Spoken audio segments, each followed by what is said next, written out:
Donald Trump today face to face for hours of testimony with his former friend turned first witness for the prosecution in the New York hush money trial, David Pecker. The former head of the publisher of the National Enquirer, a publication that raised the practice known as catch and kill to an art form, first met Trump back in the 80s and testified today that, quote, he had a great relationship with Mr. Trump over the years. But it was today and moments ago on the stand where Pecker gave details on one of the first catch and kills he ever did for Trump over allegations from a former doorman at Trump Tower who was shopping around a false story about a sexual relationship between Trump and a maid and a child. Pecker recounted this conversation with Cohen, telling him about the doorman, quote, if we have him locked into us, it's only going to cause more problems. He says Cohen told him, quote, no, release him after the election. Pecker obliged. I want to bring in a former AMI executive who previously worked with David Pecker, Stu Zakum. Stu Zakum, I wanted to get that right. He worked at the company between 2004 and 2006. We were talking in the break. Sue described the testimony of David Pecker as very credible. And as I walked over, you laughed. Why? It's just amazing that how David Pecker, of all people, could be deemed credible, considering everything we're finding out about what he did with the Enquirer and other magazines that he's been involved with throughout his career. So it is kind of perverse in a way. Do you think he was good at talking to people, getting people's confidence, being credible? He could charm anybody. One of his biggest strengths was being that way. He would do his homework. He would know everything about you before he walked in the room and start charming from day one.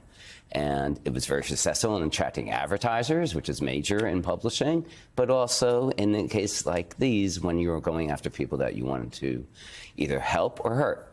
For most people, the idea of catch and kill is something that they never knew about until really Donald Trump. That made headlines everywhere. But talk about the practice generally and sort of this back and forth, you scratch my back, I scratch yours, is in many ways the bread and butter of publications like the National Enquirer, right? Yes, about the Enquirer, but also other magazines, because there is so much competition to get access to talent that you often cut deals, whether it's you let them look at the story before it comes out, which they did a lot over at AMI, but not only AMI, a lot of other titles from bigger publishers do that as well, because you want to maintain a friendly relationship with the talent. What would be in it for David Pecker with a Donald Trump? Was it that, frankly, his TV show was a hit? Well, first of all, as you've mentioned before, they've been friends for a long time. And before Pecker worked at AMI, he headed up another company called Hachette. And one of the bigger publications they came out with was George Magazine with John F. Kennedy Jr. So I'm sure that got Trump's interest up. Like, why can't I have a magazine about me? And it was a mutual beneficial relationship in that, as a publisher, Pecker could give Trump great press when he needed it. Trump could give Pecker access. And there's nothing more powerful than having access to influential people. And access is important because, and I think obviously it's changed a little bit now, but back then, you had to have that big story on the cover because you were in grocery store aisles. You were at the drugstore checkout, right? You were at airports. You wanted to have that one big headline that would make people grab your publication instead of anybody else. Well, as David said in his testimony yesterday, it's all about the cover. And at that time, AMI owned a newsstand distribution company, so they actually controlled the rack space, whether it was at the supermarket checkout or at the airport or wherever you might see magazines published, and he could put all of his together. So let's assume that the Enquirer takes the lead in some story that is pro-Trump or anti-Hillary. The other titles that they also own would echo those stories. So you'd have basically a moving billboard as you went through whatever vehicle you were going through. And it resonates in you, no matter what you do about it. You describe the two as clones. Yes. Obviously, your old boss wanted to have that cover people would want to grab. Nobody arguably wanted to be on the cover more than Donald Trump. But is that what you meant by clones?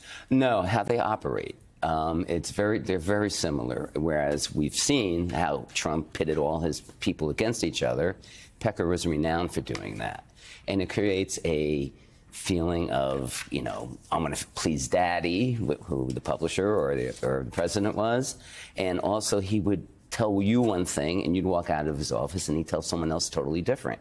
And it was really just a power play to see, you know, if you gossiped about him afterwards, and because there's nothing that would get him more angry than people talking about him in a negative way. When just like Trump. When things like this were happening at Catch and Kill, for example, how widely known was it? I mean, David Pecker said he was told, the former editor-in-chief of the National Enquirer, Dylan Howard, about his 2015 Trump Tower meeting with Donald Trump and Michael Cohen, that this agreement had to be highly confidential. Howard is a potential witness. Right. He ran a network of sources for AMI.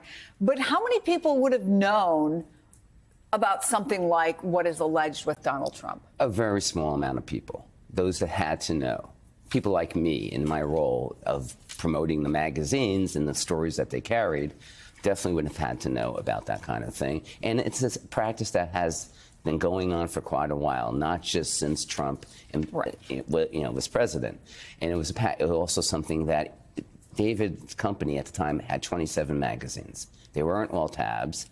There were health and fitness magazines, Shape, Men's Journal, or Men's Fitness, I forget which one.